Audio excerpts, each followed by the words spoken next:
Okay, today we're gonna review some of my initial thoughts on the Insta360 X3.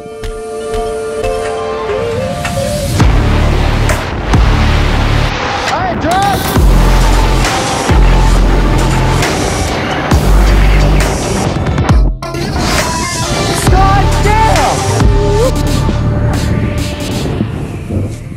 Okay, I've had my Insta360 X3 for around 3 months now, and I have a couple thoughts that I want to share with you guys. I have a couple cons and a couple pros that are pretty major, so make sure you stick around to the end to figure them all out. Hey, look down here. I know that the views are cool, but my number one thing about using this 360 cams is that I'm never afraid of missing the shot. Every time I turn the camera on, I know that I'm getting the shot that I need to get, which is awesome. Really good for peace of mind and something that most alternative action cams don't get. For instance, with your GoPros, you can slap that camera on your head, and for skiing at least, you can point it too far down or too far up, and then you're getting all ski view or all mountain view, which like kind of ruins the clip. And you don't really know that it's going wrong until you get back to the car or your house, and then it's too late and you just hiked all day in order to get a bad video.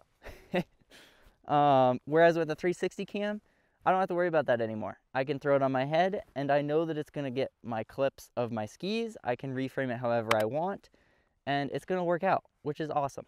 Now, I know the whole 360 view sounds really awesome and everything, and it really is, but it does come with a major con. But you're gonna have to stick till the con section to figure that one out.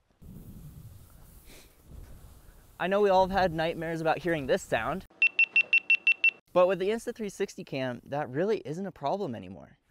With my GoPro, I wouldn't go out if the camera was below 50%.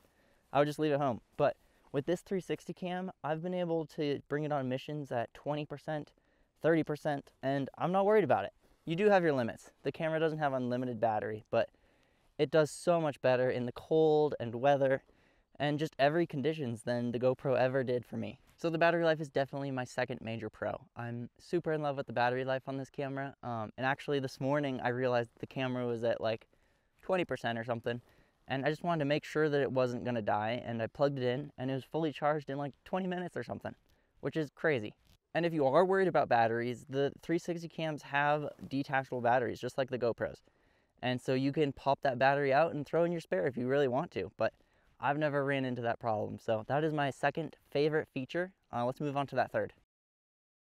My third favorite thing about the 360 cams, not specifically the X3, but more Insta360 in general, is that they're actually innovating. Here I have the RS, I believe it is, and this is from 2 years ago. So this is a 2020 camera, this is a 2022 camera. And they just like are changing up the form factor. They don't feel limited to this singular, normal, classic action camera. The Insta360 X3 is a much different style, which has its pros and cons, but it's cool to see that the company is changing it up. The innovation that Insta360 is doing right now is pretty incredible, and some of the best that I've seen in the industry.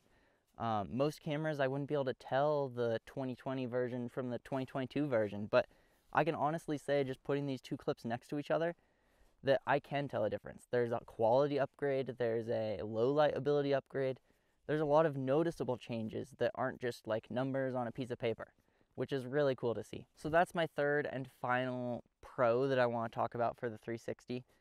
More about the company than the camera itself, but just from being integrated into their systems, that's something I want to share. Let's go jump into the cons. There's definitely some cons to using these things, and let's see what they are. Okay, jumping into the con side of things, this list actually took me a bit of time to figure out. There's honestly not very many cons to this 360 cam.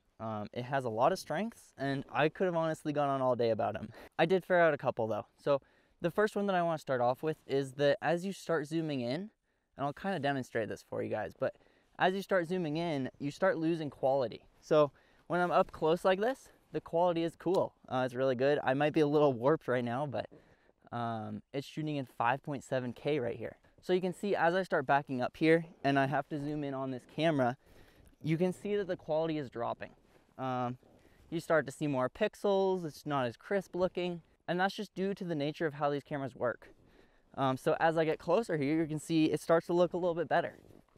And right now I'm standing like, I don't know, an arm's length away, which is pretty dang close.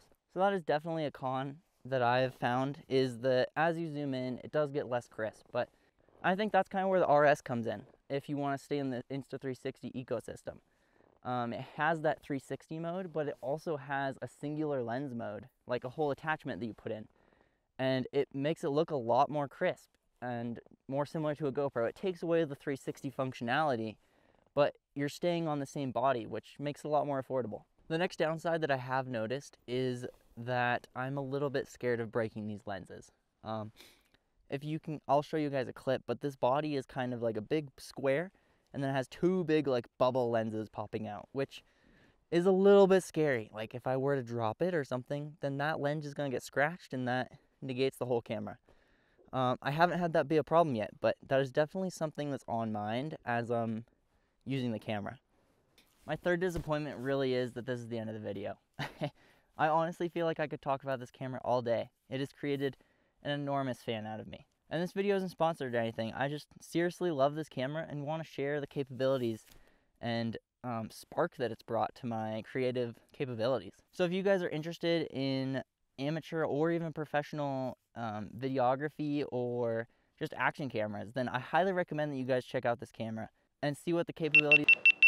Oh, I'm just kidding. This camera doesn't do that. I seriously recommend you guys check out this camera.